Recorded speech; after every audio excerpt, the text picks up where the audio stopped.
नमस्कार दोस्तों, मैं हनी स्वागत करता हूं आप लोग अपने एक एयर पे। तो आज की वीडियो हम बात करने वाले हैं, जैसा कि आप लोगों को पता है पहले ही मैंने वीडियो बनाया था कि बीएड का जो फॉर्म है बिहार के अंदर आ चुका है। इस वीडियो हम जानेंगे इसके प्रोस्पेक्टिव के बारे में, क्या क्या इंफॉर्मेशन दी गई है स्कीम में, कि कौन कौन से बीएड कर सकते हैं, आपको क्या क्या क्वालिफिकेशन होना चाहिए। जैसा कि आप लोगों को पता है कि बीएड जो है 12th के बाद भी होता है, जो कि 4 साल का बीएड की जाती है, और ग्रेजुएशन के बाद भी 2 वर्ष का बीएड की जाती है। और आप लोगों को पता हो कि इस बार से लागू की गई थी 2020 से ही कि पीजी जो है, पीजी के बाद आप 1 वर्षीय आप बीएड कर पाएंगे। लेकिन इस वीडियो हम जानेंगे क्या इस बार से लागू हो चुका है, आप जो भी पीजी किए हैं क्या 1 वर्षीय आप बीएड कर सकते हैं, और क्या ये फॉर्म भर के आप 12th वाला भी आप बीएड कर सकते हैं। ये सारी इंफॉर्मेशन इस वीडियो में जानेंगे। जो भी इंफॉर्मेशन इस प्रोस्पेक्टस में दी गई वो सारे आपको मैं बताने वाला हूँ। तो चलिए वीडियो को शुरू करते हैं। आप लोगों को बता दूं कि इसमें संस्कृत से भी की जाती है बीएड, और वो सब इसके लिए आपको क्या क्या होनी चाहिए ये सब जानते हैं इस वीडियो में। तो अगर आप चैनल पे पहली बार आए हैं तो आप चैनल को सब्सक्राइब कर लीजिए। आपको यहाँ पे वीडियो को नीचे सब्सक्राइब बटन दिख जाएंगे, उसको क्लिक कर देना है और चैनल को सब्सक्राइब कर लेना है। नोटिफिकेशन पे आप ऑल को क्लिक कर दीजिए, जिससे आपको रेगुलर अपडेट्स मिलती रहेगी। अगर आप अप्लाई करना चाहते हैं तो आपको डिस्क्रिप्शन में लिंक दे दूंगा, नहीं तो आप गूगल में भी सर्च कर सकते हैं exam.akyear.com। इसके साइट पे ओपन करते ही यहाँ पे आपको इस तरह से खुल जाएंगे।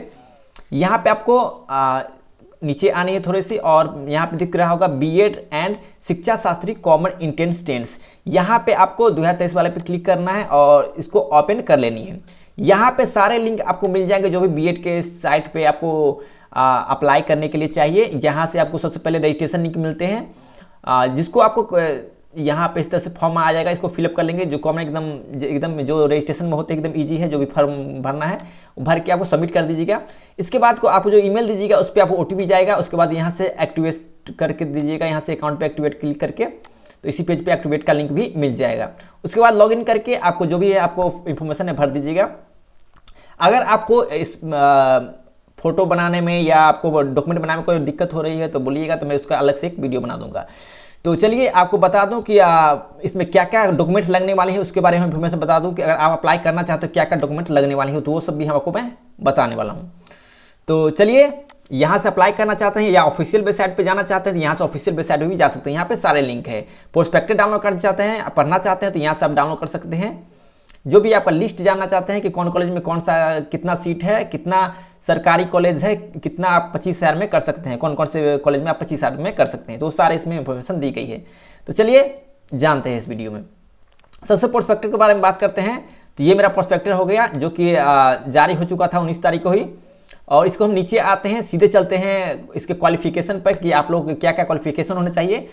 तो आपको ऊपर में ही दिख जाएगा प्रोस्पेक्टस के में कि ये जो है अप्लाई हो रही है 2023 का बीएड का, जो वो 2 वर्षीय हो रही है, 2 वर्षीय हो रही है। इसका मतलब साफ साफ है कि आप यहाँ से आप सिर्फ ग्रेजुएशन वाला ही अप्लाई कर सकते हो। तो यहाँ पे आप 12th से आप नहीं कर पाएंगे, और यहाँ से पीजी का भी 1 साल का नहीं कर पाएंगे। ये साफ साफ इसमें पहले लिखा गया है। 2 इयर्स बीएड है शिक्षा शास्त्री प्रोग्राम्स, इसमें इंफॉर्मेशन पहले ही प्रोस्पेक्टस में दी गई है। तो चलिए इसके लिए हम जानते हैं कितना परसेंटेज होना चाहिए और क्या क्या इसमें आपको कौन कौन सब्जेक्ट में कितना कितना परसेंटेज चाहिए।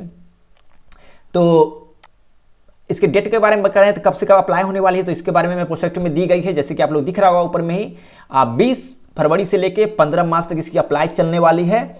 और इसके बाद जो है यहाँ पे एडमिट कार्ड आपको 30 मार्च को आ जाएगी, और इसका एंट्रेंस जो एग्ज़ाम है वो 8 अप्रैल को हो जाएगी। तो बहुत ही कम समय है, आपको 45 दिन से भी कम समय है आपके पास है इसको अप्लाई करने के लिए, पढ़ने के लिए। और ये जानते हैं कि क्या क्या आपको क्वालिफिकेशन होनी चाहिए। अगर आप ग्रेजुएशन किए हुए हैं तो आप चाहे आर्ट हो, साइंस हो या कॉमर्स हो, किसी भी सब्जेक्ट से होते हैं, तो आपको वहाँ पे 50% होना अनिवार्य है ग्रेजुएशन में। मतलब आप बीए, बीएससी या बीकॉम किए हुए हैं, उसमें आपको 50% होना अनिवार्य है। अगर आप अलग से बीटेक किए हुए हैं, बी किए हुए हैं, तो उनको और यहाँ पे ज़्यादा परसेंटेज चाहिए। मतलब यहाँ पे समझिए तो और ही उल्टा ही है। तो यहाँ पे आपको आर्ट वाले को, कॉमर्स वाले को, अगर साइंस वाले किए हुए हैं तो आपको 50% में काम चल जाएगा।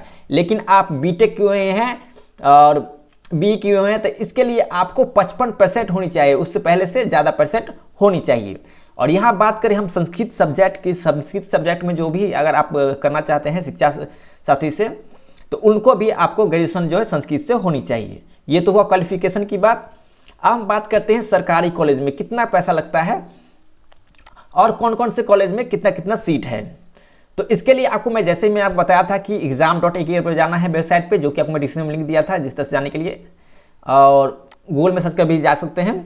तो यहाँ पे नीचे आनी है और यहाँ से आपको लिस्ट ऑफ कॉलेज पे जाकर क्लिक कर सकते हैं, नहीं तो आपको नीचे आनी है, थोड़ा स्क्रॉल करके ये नीचे आ जाइए, ठीक है।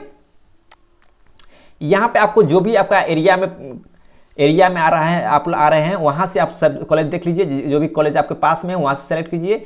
जैसे कोई भी कॉलेज आपको सेलेक्ट कीजिएगा तो वहाँ पे आपको सारे उसके अंदर जो कॉलेज है उसका लिस्ट आ जाएंगे। तो यहाँ पे देखिए सारे कॉलेज के लिस्ट आ चुके हैं, और गवर्नमेंट कॉलेज आपको कितना कितना है सो अब मैं बता देता हूँ, ठीक है, और कितना खर्चा भी होने वाला वो बता देता हूँ। जैसे कि मैंने एक कॉलेज सेलेक्ट किया है, इतना सारे कॉलेज में से 14 कॉलेज में से एक सेकेंड नंबर का कॉलेज मैंने सेलेक्ट किया है। उसमें आप देख सकते हैं फर्स्ट नंबर में जो है गवर्नमेंट कॉलेज है। उसको देखने के लिए यहाँ पे आप देख सकते हैं यहाँ पे यस लगा चुका है गवर्नमेंट कॉलेज में, और इसका पैसा लगने वाला है अब सिर्फ 24,000। सिर्फ 24,000 में आप यहाँ से बीएड कर पाएंगे। लेकिन यहाँ पे बात है कि सीट बहुत ही कम होती है इसकी। तो और अगर आप अलग अलग कॉलेज से करना चाहते हो तो ये भी इसमें कम ही है, ठीक है। 1,35,000 है, 1,35,000 है लगभग, इसमें काफ़ी सारे कॉलेज में कम है। और नीचे आइएगा तो आप देखिए यहाँ पे 1.5 लाख भी की गई है। तो यहाँ से आप देख सकते हैं कौन से कॉलेज में कितना सारे पैसा आपको लगने वाले हैं। ये तो इन्फॉर्मेशन है आपके पैसे का, कितना में कौन से कॉलेज में आप कर सकते हैं। और जानते हैं आगे, ठीक है, पर्सपेक्टिव में निकलते हैं, नीचे आते हैं, इसके बारे में क्या क्या इन्फॉर्मेशन दी गई। यहाँ पे फॉर्म फिलअप के बारे में दी गई है, किस तरह से आप फिलअप कर सकते हैं, नाम भर सकते हैं, और जो भी आपका इन्फॉर्मेशन है सो फिलअप कर सकते हैं, वो सब बताई गई है, ठीक है। यहाँ पे अगर बताया जा रहा है कि SC ST या EBC में के अंदर जो भी आपका जो क्रीमी लेयर में अगर आप OBC के अंदर आते हैं और क्रीमी लेयर से आते हैं तो आपको आरक्षण का लाभ बिल्कुल भी नहीं मिलेगी, और EWS वाला का ही जनरल में आपको आरक्षण मिलेगी, जो कि आपको सीट मिलेगी, ठीक है। तो वो सारी इंफॉर्मेशन यहाँ पे दी गई है। जल्दी जल्दी आपको मैं नीचे बताता हूँ शॉर्ट में। और कुछ बात करें तो हम यहाँ पे आप देख सकते हैं कॉलेज कोड दी गई है।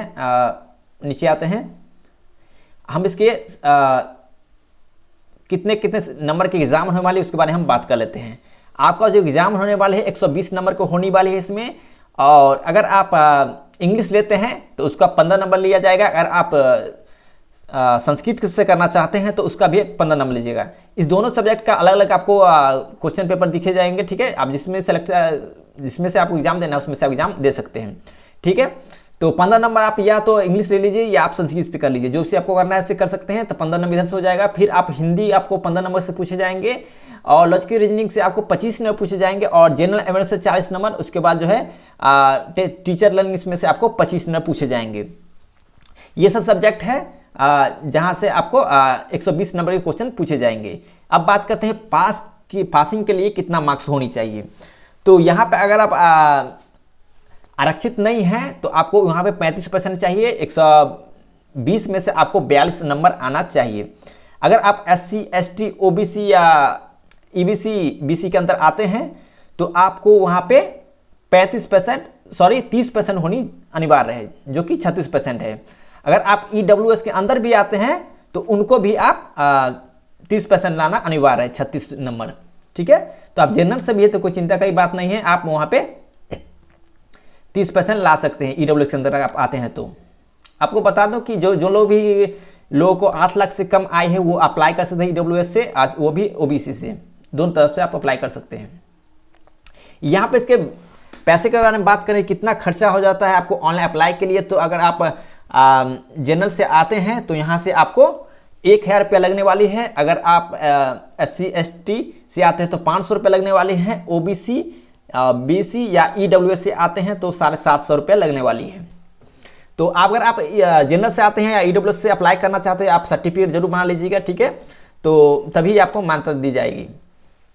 इसके बाद हम बात कर लेते हैं इसके अपलोड के लिए क्या क्या डॉक्यूमेंट ले जाते हैं, उसके बारे में हम बात कर लेते हैं, क्योंकि आप लोगों को कन्फ्यूजन होगा, अप्लाई कीजिएगा तो नहीं अप्लाई कर पाएंगे। तो ये तो पेमेंट की बात है, इतने रुपये लगेगा। इससे पहले आपको आवासीय लगने वाली है, और इसके बाद जो है मार्कशीट लगने वाली है, मैट्रिक का, इंटर का और जो भी आपका ग्रेजुएशन किया उसका फ़ोटो लगने वाली है, सिग्नेचर लगने वाली है। और उसके बाद अगर आप आरक्षित वर्ग से आते हैं तो वहाँ से आपको जाति प्रमाण पत्र भी लगने वाली है। ईडब्ल्यूएस से आते हैं तो ईडब्ल्यूएस सर्टिफिकेट लगने वाली है। तो ये सब करके आप अप्लाई कर सकते हैं। और नीचे आते हैं, यही बस इतना ही इन्फॉर्मेशन थी। और इसके बाद अप्लाई के बारे में बताई गई है, जो भी कि आपको है फोटो किस तरह से बनाना है। तो आपको 100 KB के अंदर बनाना है, जेपीजी में फॉर्मेट चाहिए और 100 KB के अंदर होनी चाहिए। इसका पेमेंट जो है नेट बैंकिंग के थ्रू कर सकते हैं, क्रेडिट कार्ड के थ्रू कर सकते हैं, एटीएम के थ्रू भी कर सकते हैं। ये सारे प्रोस्पेक्टिव में इतना ही इन्फॉर्मेशन दी गई है। अप्लाई के बारे में दी गई जानकारी, जो कि अगर आप अप्लाई कीजिएगा तो एकदम ईजी फॉर्म होता है, जिसको आप घर बैठे भी अप्लाई कर सकते हैं। आपको दिक्कत होगी सिर्फ, आपको हो सकता है कि स्कैन करके आपको फाइल बनाने में, जो कि PDF फाइल होती है या JPG फाइल होती है, उसको आपको बनाने में आपको दिक्कत होगी। अगर आपको उसको प्रॉब्लम होती है तो हमको बता दीजिएगा, तो मैं अलग से उसको वीडियो बना दूंगा, जो कि आपको अप्लाई करने में कोई परेशानी नहीं होगी। तो बस इस वीडियो में इतना ही। जो भी अगर आपको और क्वेश्चन है तो आप जान सकते हैं, पूछ सकते हैं हमसे। आपको सारे क्वेश्चन का डाउट हमको उम्मीद है कि आपको सॉल्व हुआ होगा। तो चलिए वीडियो ख़त्म करते हैं। अगर चैनल पे पहली बार आए हैं तो चैनल को सब्सक्राइब जरूर कर लीजिए और आप बेल आइकन पे ऑल पे जरूर क्लिक कीजिए। अप्लाई करने के लिए डिस्क्रिप्शन में लिंक दे दूंगा, जहां से आप जा सकते हैं और यहां से आप अप्लाई कर सकते हैं। इसमें सारी इन्फॉर्मेशन दी गई है, अगर पढ़ना हो तो पढ़ भी सकते हैं किस तरह से अप्लाई करनी है। ठीक है, तो चलिए वीडियो ख़त्म करते हैं। बाय।